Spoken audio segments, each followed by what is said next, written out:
10, 9, 8, 7, 7, 7. There's something in my head.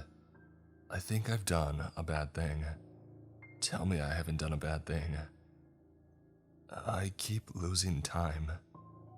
10 hours. It's always 10 hours.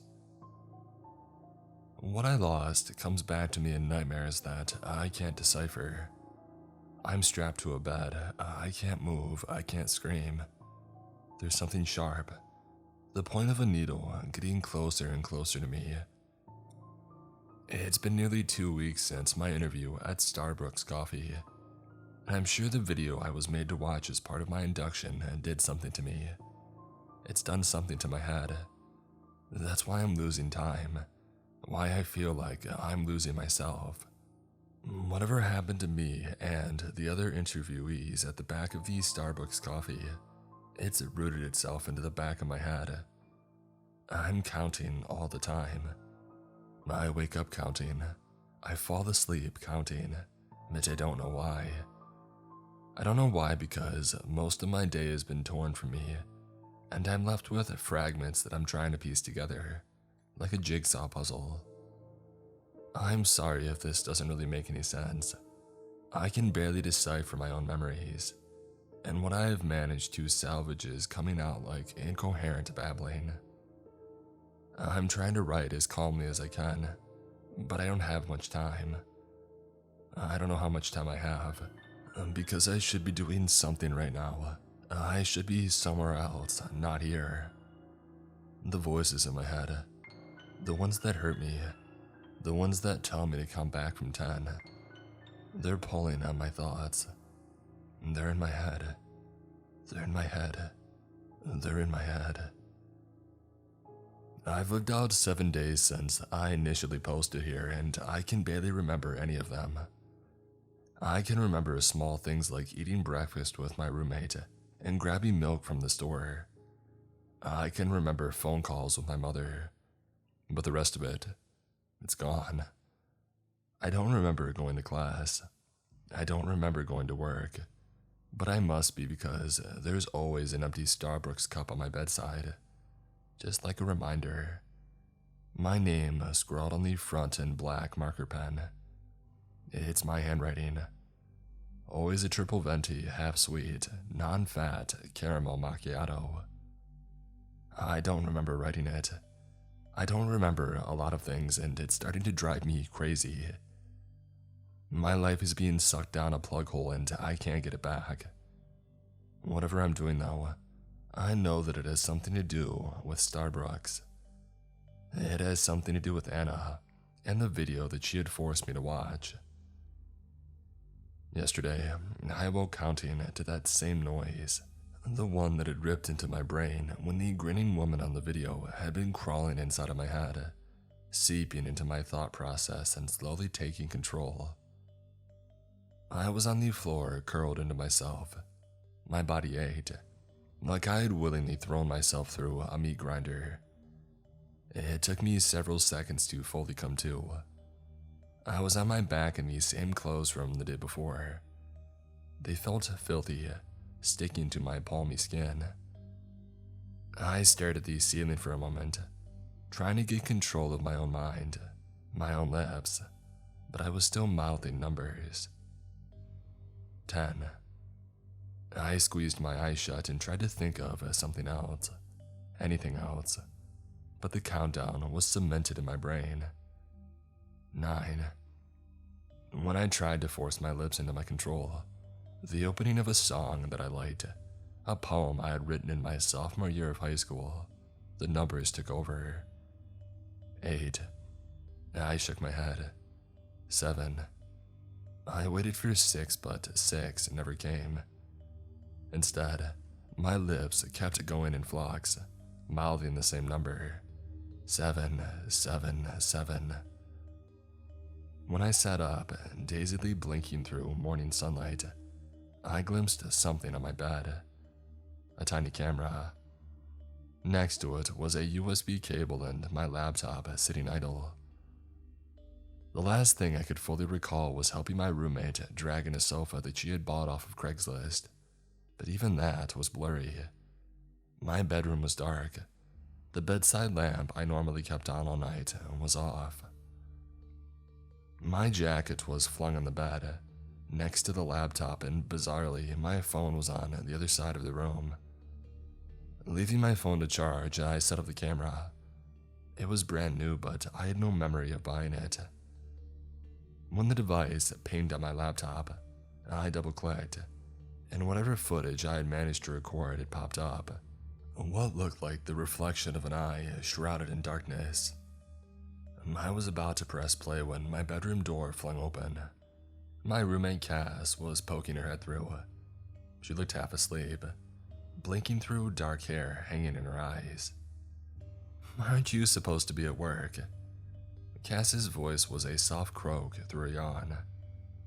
Her gaze fell on the laptop and the camera in my lap. "What are you doing?" I shut the laptop. "Work?" My gaze went to the empty Starbooks cup sitting on my bedside table. A job, I thought. I had a job I couldn't remember going to.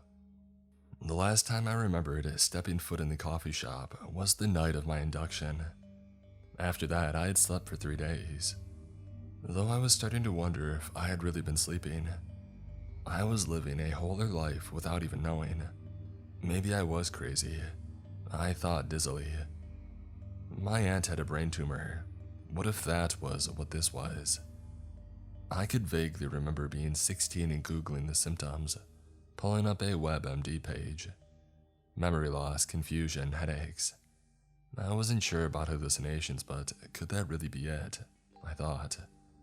Had everything I had seen been some mismatched delusion? "Yeah, work," Cass said, snapping me out of it. "And considering how obsessed you are with this new job, I figured you would have been gone by now." "I'm not obsessed," she scoffed. "Uh-huh. I personally believe you've been brainwashed. It's the only logical explanation." That was ironic. Cass cleared her throat when I didn't answer. "Hey, Earth Tamaki, are you okay?" "Yeah," I lied. "What time is it?" She shrugged. 8:30. "You were supposed to be at work like half an hour ago." Cass cocked her brow. "Funny, you don't seem to care this morning, which is weird since you practically live there with all your new friends."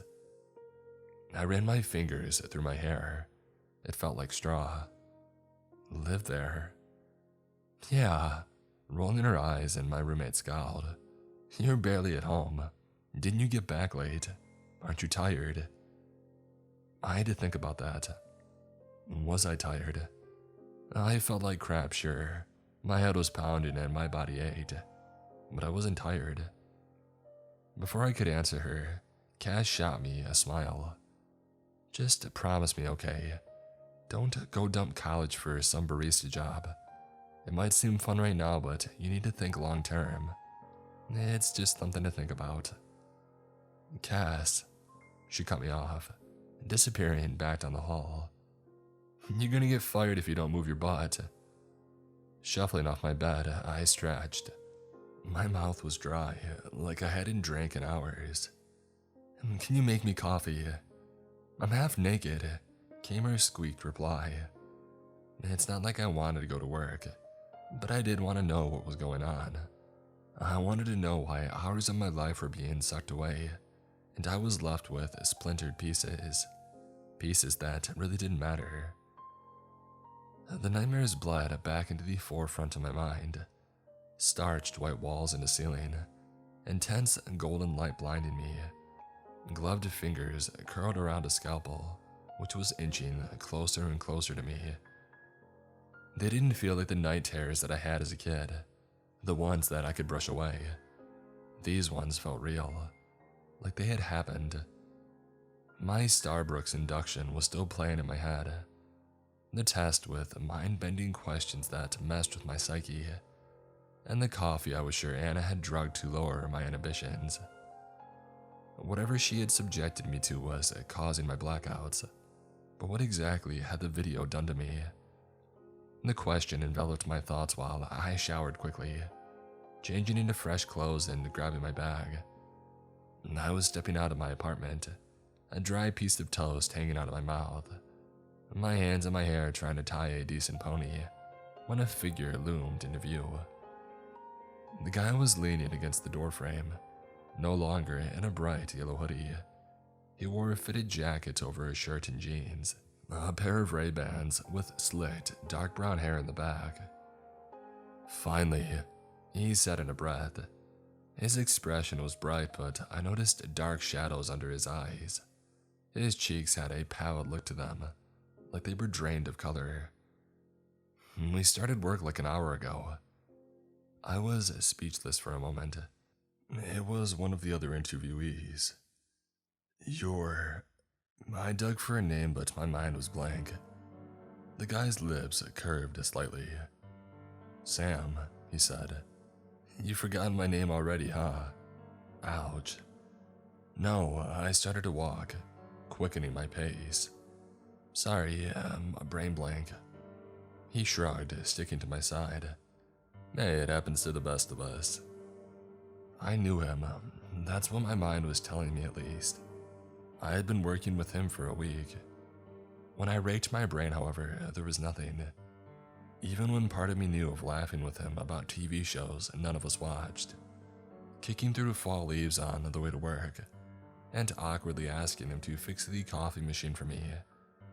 So many memories and none of them felt right. "How do you know where I live?" The words were spewing out of my mouth before I could stop them. I took quick steps down the apartment block stairs, eager to lose him. I expected my sour tone to scare him off, but Sam was right behind me. We walked to work together," he said, when I pushed open the swinging doors leading outside. The street was alive with the morning rush hour, and I was grateful for it. Sam followed me as I pushed through a group of school kids. He was practically breathing down my neck. "Also, you're late. Our boss is having an aneurysm." "You mean Anna?" I said breathlessly, and he responded with a scoff. The cool breeze was a relief on my cheeks, blowing my hair from my eyes. When I crossed the road, I glimpsed something at the corner of my eye. At first I thought it was a dog, but it was way too small. When I got closer, fastening my pace, I realized that I was seeing a rabbit. A small white rabbit in the middle of the sidewalk. I blinked rapidly, but it was still there. It was the rabbit that I had seen after I had taken the test at the job induction. Sam was talking, I realized, but his voice had collapsed into white noise. He was talking about work. Something about a ring getting stuck in the trash disposal and an argument with Rich. I couldn't concentrate on his words. All I could see was the rabbit. It looked so out of place. A piece of my own personal nightmare sitting on a mundane street of gray on a weekday morning. I had to know if I was losing my mind. When I edged forwards, the rabbit turned and started to bounce across cracks in the walk, hopping between people's legs. It wasn't real, I told myself. Except that it was. It was real. I was staring at it, and it wasn't wavering or blurring out of view. Before I could hesitate, I was catapulting into a run. I was aware of Sam yelling my name, but my attention was on the rabbit. I couldn't stop myself, like my body had a mind of its own. I was counting again, my lips mouthing each number. The pain in my head was back, cruel slicing into the back of my skull. It felt like something was there, protruding into my brain. 10. I threw myself into a sprint. 9. The rabbit didn't move for a second, waiting for me to get close enough for my fingers to graze the back of its fur. 8. I was closing in, tearing down the walk, bumping shoulders with people whose responses were like gibberish. I could hear them, but I also couldn't. They were like Sam, incoherent. 7. My lips burned with the number like it was poison on my tongue. 7, I remember thinking. Why couldn't I get past a 7? Watch out! A voice was yelling, but I couldn't concentrate on it. I couldn't concentrate on anything but the number 7 and the rabbit in my reach. I was so close. A dull fog settled over my vision, my head starting to spin like I was going round and around in a carousel. I was back in the white room with the TV in front of me. The presenter was on screen. Her smile stretched across her face. Very good. Her screech was rooted inside my head. Now, how do we make a mocha again? I could hear myself reply, my voice in a motionless drawl symphonizing with the others. The memory took me off guard and I almost went flying. Though seeing more of what had been torn from me only gave me more incentive to catch the rabbit. They had messed with my head, I thought. They had drugged me and then screwed with my head, making me see rabbits, making me question my sanity. I pumped my arms faster and had my hands stretched out to scoop it up when something flew past me, tearing the breath from my lungs. The air seemed to turn boiling hot, fumes hitting me in the face. Warm fingers wrapped themselves around my wrist in a tight hold and yanked me back. Reality contorted back into focus. I was standing in front of a main road, cars flying past. Commuters were frowning at me, like I was crazy. I had just chased after an imaginary rabbit in broad daylight. I was crazy. Sam was bent over, gasping for breath, his hands on his knees. Okay, whatever you're smoking, please hand it over. I shook my head, my cheeks burning. Did you see that? Was all that I could choke out. See what? He straightened up. You mean your attempt to isekai yourself? Yeah, I did then. There was. I trotted off, looking for the rabbit. But I was just looking at empty air. What? Sam spluttered. What did you see? Instead of answering him, I stayed silent. Maybe that was the best. I wouldn't say it was a comfortable silence because Sam kept whistling in odd intervals before stopping abruptly. It was jarring. You know, the way that he whistled. Like each melody meant something. A youngish woman walked by pushing a stroller. But when I looked closer, it was empty. There was a blanket and toys, but no baby. Swallowing something warm climbing up the back of my throat, I focused on Sam. He looked to be in deep thought, his gaze flicking to each passerby in quick succession. I noticed that he looked nothing like the guy that I had met on the night of our induction. He had hid under a yellow hoodie and didn't want to be seen. This guy seemed to full body scan every person that passed him with a simple glance. Sam. Saying his name felt a mixture of wrong and right like I knew him, but at the same time I didn't. I wanted to know then. I wanted to know if Sam was seeing the same stuff as me, if he was going crazy too. His gaze snapped to me. Yeah. Are you blacking out? That's a weird question to ask after jumping in front of a truck. Are you? I pressed. Sam shrugged, kicking through a pile of fall leaves scattering the sidewalk. Not that I know of, he murmured, shoving his hands into his pockets. I pass out of work sometimes, but that's the night shift. It messes with my head. There isn't a night shift, I said. I knew that because I'd been on a late-night coffee run during finals. The place was closed. I'd even knocked on the door. So, if the store was closed, what the heck was I doing all night? Sam shot me a look and dug in his jacket for a pack of cigarettes and pulled one out, lighting it up. For new employees, they're extending the opening hours. You know, it's for our training. Anna told us like 1,000 times. Nodding slowly, I followed his words. Right, so we work all night. Yeah, he took a drag. Seriously, what's going on? I'm fine, I said dismissively. Do you remember the night of our interview? Sure, we watched that training video. And the test, I added. Sam looked confused for a moment before nodding. Oh yeah, that weird test. Yeah, freaky stuff. Right? I hissed. So what I'm saying is, what if the test in the training video did something? Like emotionally drain us? Sam chuckled through another drag. I lowered my voice. No, I mean actually doing something to us. Like controlling us. Sam laughed, but not a quiet laugh. A proper laugh, throwing his head back, his Ray-Bans slipping over his eyes. He pushed them back up. Oh yeah, absolutely. Anna is a hothead. After several shifts, I'm convinced she wants us to be some kind of supersonic barista force. He sent me a grin.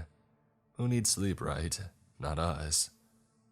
No, you don't understand what I'm saying. I gritted out. I'm losing time. I'm losing 10 hours every night, and I don't even know what I'm doing. I choked out a laugh which died in my throat.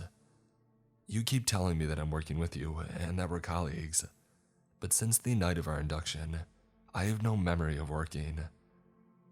It sounds like you're burnt out, Sam shrugged, stepping over cracks in the sidewalk. Burnt out?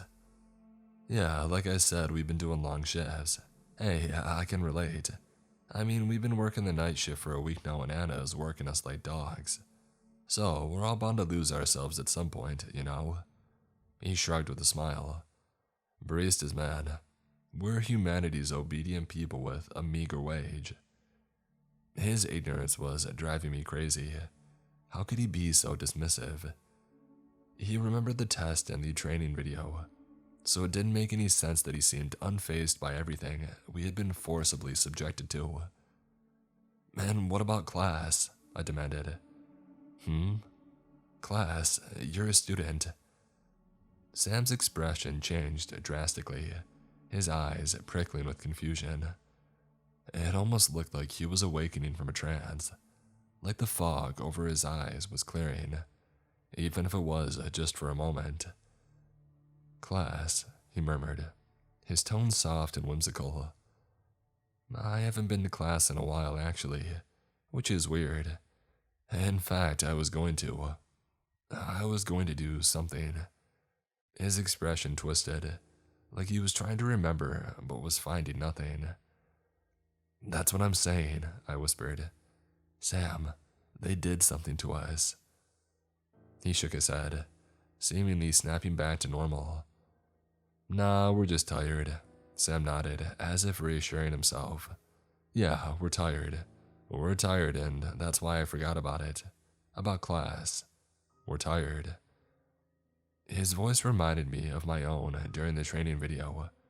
I shoved him hard. So, you remember what we did last night? I gritted out. You remember the whole night. He hummed. Yeah, it was pretty dead, so Anna taught us how to make frappes. You should know, you spilled one all over yourself and snapped at a customer. His gaze snapped to me. You remember that, right? I didn't answer him. I couldn't answer him because I had no idea what the heck he was talking about. When the two of us finally walked through the swinging doors into Starbooks, I found myself overwhelmed by the warm glow in the store. Sam was back to his usual chipper self. It was fairly busy, a queue of around 7 or 8 people.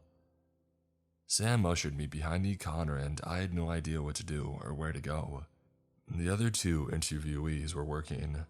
The girl with the pretty blonde hair had her back to me blending fruit on the counter, while the red-haired boy was taking orders at the front. Neither of them spoke to me. Sam flung his jacket in Anna's office and put his apron on before throwing me mine. I felt his sixth sense of deja vu being back in her office. The 4 chairs were still there, though her desk was a lot tidier. All the paperwork from last time was gone, her laptop sitting idle. I found myself staring at it before Sam grabbed my arm gently. Okay, so you can start with orders or Ben will be on you. His laugh was light. You know how much he hates talking to customers in the morning, so he's pretty upset. Also, you need to put out prices for the raisin cakes, we don't have any left. Upset is an understatement, the girl said, her tone sing-song as she reached on her tiptoes to grab a fresh batch of fruit. She moved in sync with the song on the radio while sidestepping to the beat. I found it hard to believe that she was so lively and it wasn't even 10 a.m. yet. When I moved past her, she shot me a grin, though it quickly fizzled out. "What's up with you?" Luna, I remembered her name. This time, her blonde hair was in a neat pony, sticking through her Starbooks cap. When Sam hurried past us, carrying a tray of donuts, she nudged him with her elbow. "What's up with her?" He shrugged. "Tired, I guess." He caught my eye. "Orders, Maki. Don't just stand around." So, Sam was a control freak, I quickly came to realize. I nodded dizzily, trying to tie my apron with trembling hands. Sam wandered off to who knows where, and I ended up taking orders. It wasn't as hard as I thought. As soon as I had the notebook and pen in my hand and was actively asking people what they wanted, my hands worked on autopilot, like I already knew what to do. A girl around a few years younger than me was next, but she ignored me, her gaze flicking to Ben, who was struggling with the coffee machine. "Could I get a raspberry smoothie?" The girl slid over $5. I'd only known Ben maybe half an hour, and I could tell that he wasn't a morning guy. Luckily, Sam took over the coffee machine problem. "Sure." Ben nodded at the girl and took the cash. "See this?" Sam mocked a narrator while he tinkered with the machine. Is a Ben in his natural habitat.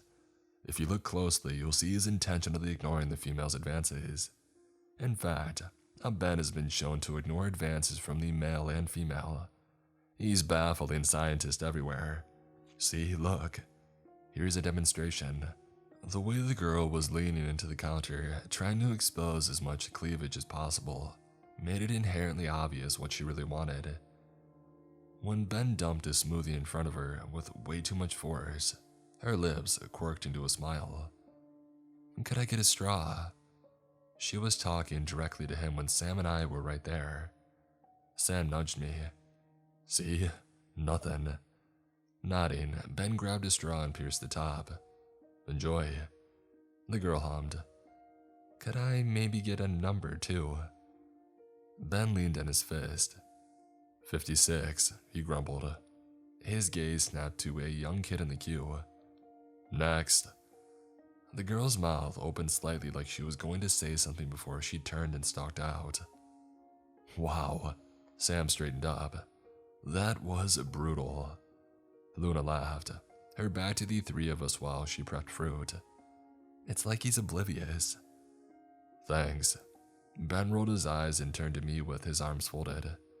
Look who finally decided to turn up.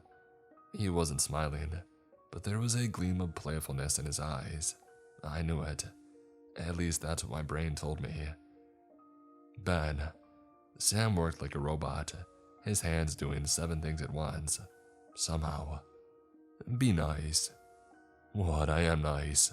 The redhead rolled his eyes. "It's the accent," Luna chirped. "The deadpan tone doesn't help either." "You're a deadpan tone." Ben ducked his head when the others started laughing, but I could definitely see the ghost of a smirk on his lips. My morning shift went surprisingly well. I knew where everything was and I could make drinks without even thinking. The wrongness of it all kept coming over me. How unnatural it was to suddenly be talented at something that I had no memory of doing. But I fell into a daze, enveloping in symphony with the others. It's weird. It's like my brain refused to stop, refused to take a break. When I wasn't doing something, I was looking for something else to do. I made drinks that I couldn't even pronounce and talked with the other 3 like we had been friends our entire lives. It was wrong. A tiny voice in my head kept murmuring. Except I was always working with noise, whether that was the screeching of beans being blended or the radio blasting indie hits. I was serving a customer around early evening when I glimpsed that all too familiar ball of white behind the window. A woman ordered 2 espressos and I made them with shaky hands. Turning back to server, I could see the rabbit at the corner of my eye. I looked away to put cash the customer had given me in the register, but when I risked a glance back, it was in the store just behind two teenage girls. Again, it was so out of place, so wrong. The world was going on around me in a blur, and yet all I could see, all I could concentrate on, was the rabbit. It was getting closer every time that I looked away or blinked. Leaning forward, I squinted to see if once again I was seeing things. I couldn't be, but nobody else was seeing it. Nobody else was pointing it out. Which meant I really was freaking crazy, I thought. I was losing my mind. Maki. Sam's hand was on my shoulder suddenly. When I twisted around to look at him, he was practically bouncing on the heels of his shoes impatiently. Are you okay? Customers are waiting. 2 coffees. The man wasn't even looking at me.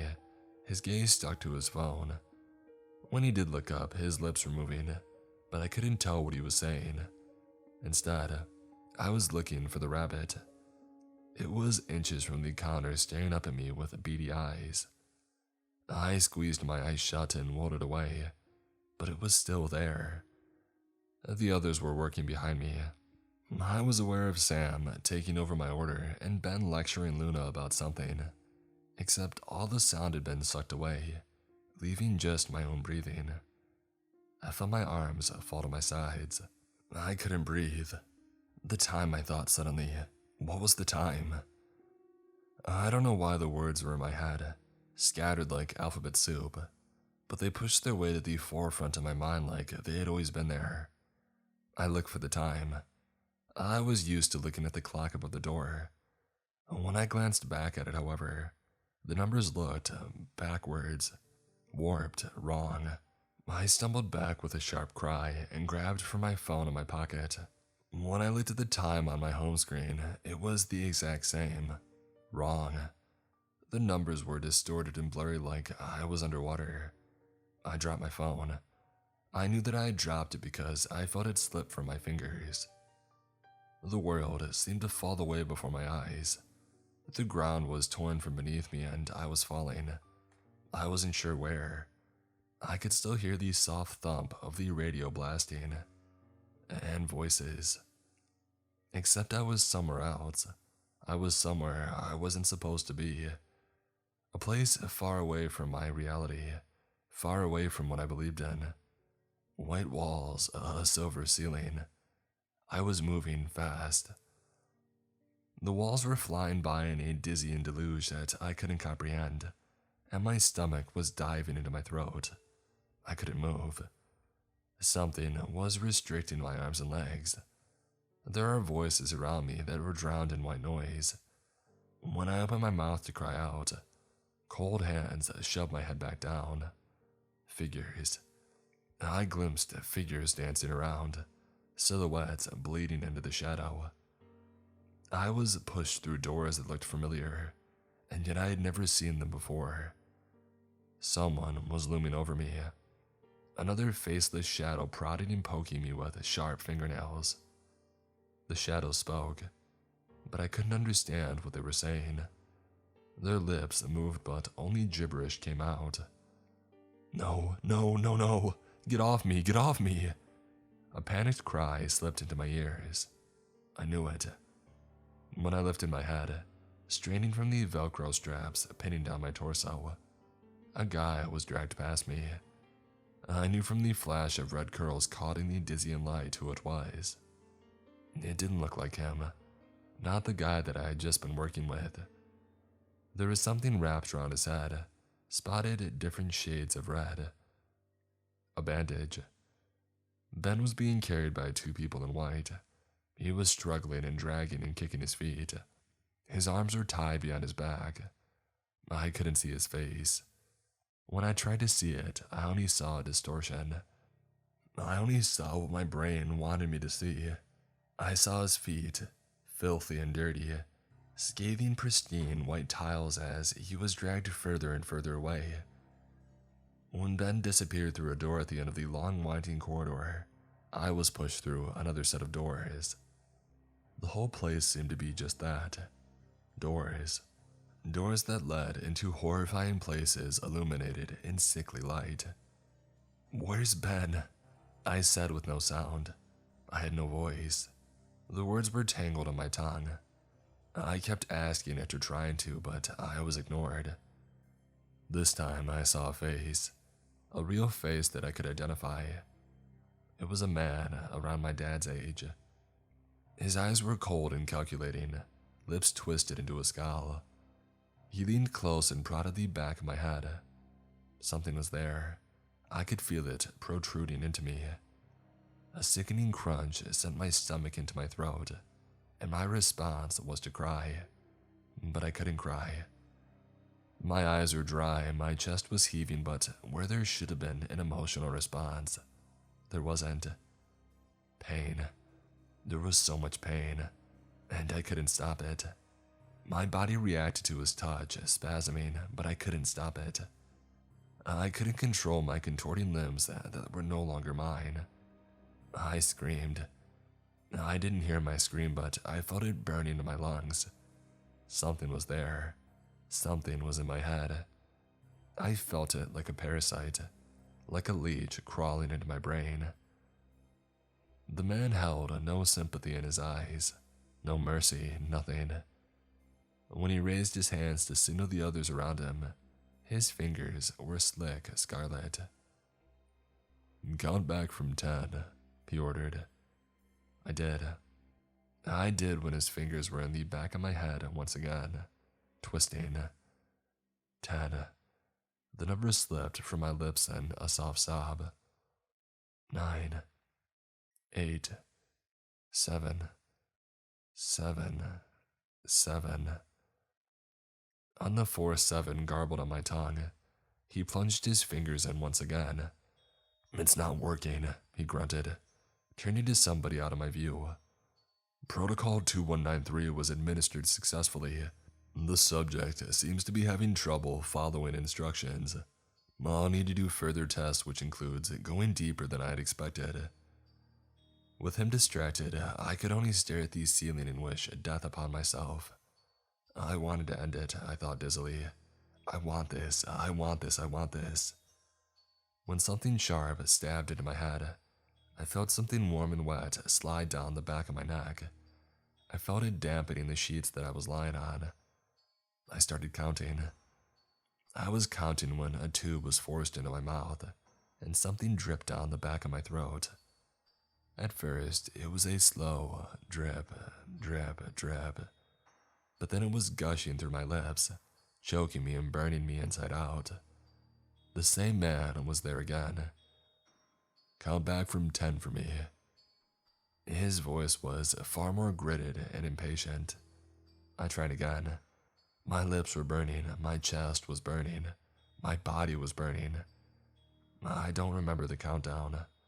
What happened next came in rapid flashes like I was watching an old movie. Time seemed to jump forwards. This time, I was standing in that same classroom in front of a desk. Something warm covered my ears. Sam, Luna, and Ben were next to me. They weren't moving, and I saw their feet. I saw toes caked in dirt. I saw Luna's hair hanging in tangled rat tails in front of her face. This time, a group of people stood before us. "Hold out your arm," we were ordered. When Sam stepped forward and pulled up his sleeve, I glimpsed a number etched into his skin. I couldn't make it out, no matter how hard I tried. My body was working against me on autopilot. I was ordered to take a step forwards, and I did.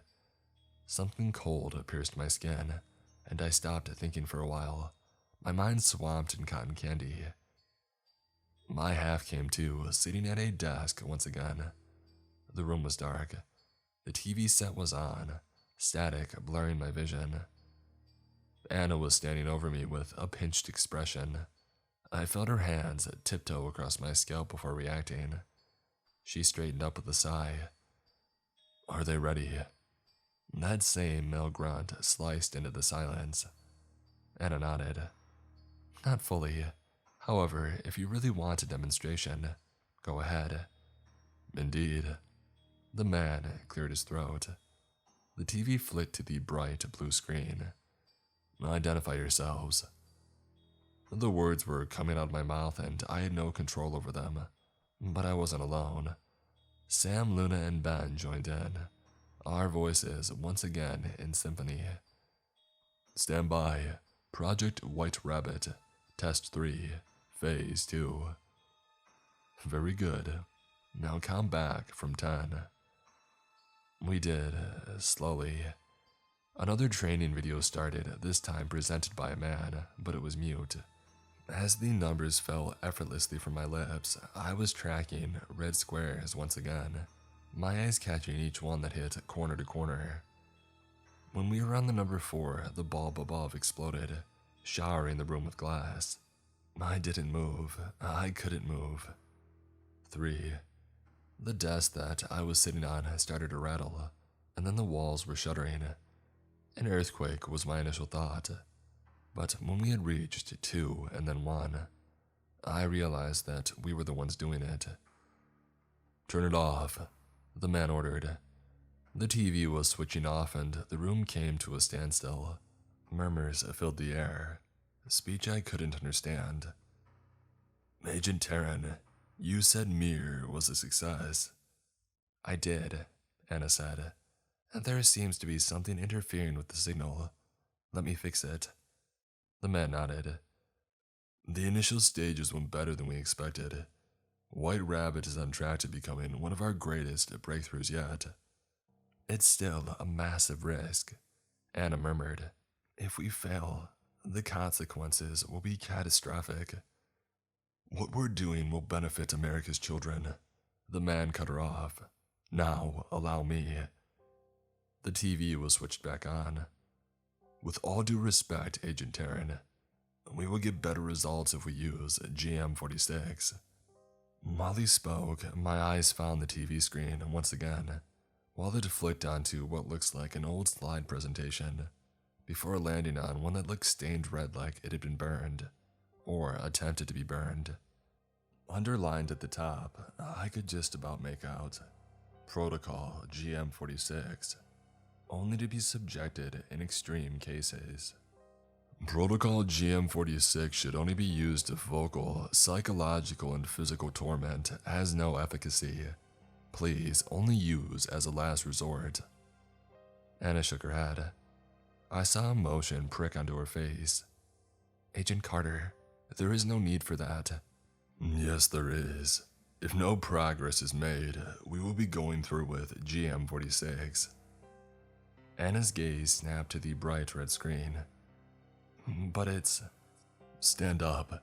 Agent Carter ignored Anna and turned to us, and like clockwork we did. The door opened and 4 children walked in, 2 boys and 2 girls, maybe 7 or 8 years old. Each of them carried a white rabbit. Anna's voice shook slightly. All moral inhibitions have been removed. The subjects will do whatever we ask of them when we ask it, which is the first stage of Mir. Allow me to demonstrate. She opened her mouth to speak, but Carter stepped in front of her. He gently took the hand of a little girl and strode over to Sam. Subject 626, he ordered. Kill the rabbit. Sam bent and gathered the rabbit in his arms. At first I thought that he was hugging it to his chest, but I saw his fingers twine around its neck and jerk suddenly. There was a snapping noise and the rabbit dropped to the ground. The little girl who had been holding it lifted her head and stared at Sam with wide eyes. Agent Carter clapped his hands. Well done, he said. Now, the child. There is a pause. Sam didn't move. 626, I'm waiting. No, Sam said through gritted teeth. His voice strained. I'm sorry. No, I can't. I gave you an order. No, I won't. I won't. Sam's confusion was evident in his cries, and I wanted to press my hands over my ears, but I couldn't move. The world wavered, my vision blurring. I was walking. I could see concrete beneath my feet, cracks in the stone and leaves, and I was kicking through. There was something in my hand. Coffee. 4 pairs of footsteps, fall leaves dancing in the air. Our footsteps were in sync, our breathing joining together in the air. The sky was dark blue. Twilight. Luna's laugh startled me. I caught sight of her swinging ponytail. And then the customer was like, "Are you kidding me? You don't do it shakes." And I was like, "No, you're 2 years late, maybe even 3. And let me guess, she punched you in the face. Ben's voice was a low murmur. No, but she did storm out. Sam's laugh sent ice shooting down my spine. You're lucky it was late and Anna wasn't watching. She spat at me. I stopped walking, my body going rigid. I didn't know the time, the day. For a disorienting moment, I didn't even know where I was. I recognized the strip of stores by Starbooks. We were on break, I thought, the words streaming into my head. Anna let us go on break after we had worked all night and day, and we were getting lunch. It was like my body was working without me. 2 worlds, both of them felt fake. Both of them felt like I was dreaming. I clutched the coffee cup so hard, half of it spilled out. I've gotta go. My voice broke around the words. The 3 of them turned to look at me, matching expressions, and my stomach twisted. I had to remove myself from the link. Whatever they were, it wasn't me. What? Luna frowned. But I was going to treat you guys. Looking at Luna, at the stranger my brain was telling me was a friend, the breath caught on my throat.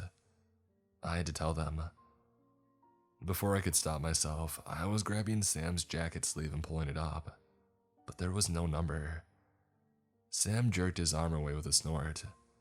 And once again I'm questioning if you actually have a concussion, Rocky. Concussion? Luna grabbed my hand, her fingers entangling with mine. What happened? I'm fine, I said in a sharp breath. I've got to go home. I was moving away from them before I gave up and told them everything. Wait, Sam shouted. Hey, look out for the road this time. I was already stumbling back. There were no rabbits, no blurry vision. It was my reality, the one that I knew, and yet it still felt wrong. Like the white classroom was where I belonged. The crowd felt claustrophobic when I threw myself into a sprint. Footsteps followed me back to my apartment. I knew it was them, but they were slow and I could sense them behind me. I locked my door and opened my laptop, but the camera was fried. I was looking at a black screen. Whatever footage I managed to capture without getting caught, everything I remembered in splintered fragments. It was gone. I didn't do it to myself, I thought. Or did I? Did I destroy the camera? Without knowing. I don't know how many hours passed and I was still staring at the laptop screen when my phone rang. 3 singular beeps. Mom flashed up and I grabbed it and slammed the phone to my ear. Mom, I sobbed. Mom, something. Count backwards from 10 for me. A male voice. I felt my grip on the phone loosen, and I was speaking before I could stop myself. 10. My phone slipped from my steely grip. 9. 8. 7. The word was stuck in my throat. I felt myself moving, cold air whipping my hair from my face. It was raining and I was wearing a tank top. It was pitch black, 11 p.m. My feet were bare on wet tarmac, and a voice, soft and soothing, seeping into my skull and taking an unyielding hold. All I remember is the intense green of the Starbooks logo getting closer and closer, blurring in my eyes. Anna in the doorway, waving me inside. That was 15 hours ago. My head hurts and my body is aching and on edge. It's like a sensory overload. I jump at every little noise and my first logical response to the noise is attack. My mouth tastes the blood. My hands feel filthy, but they're clean. Too clean. And they smell the bleach. I remember nothing. 10 whole hours have gone. My head is a cavern, my memories cruelly picked apart. There's a white rabbit at the corner of my eye and it won't go away. This time, its fur is matted with red, beady eyes colorless. When I stare hard enough, I see small arms still cradling it to a powder pink t-shirt. I see blonde ringlets hanging in white eyes. Not Sam is outside. The noises that he's making are scaring me. He keeps telling me to open the door. He's whispering into the hole in my head. I think I've done a bad thing. Have I done a bad thing? Please tell me I haven't done a bad thing.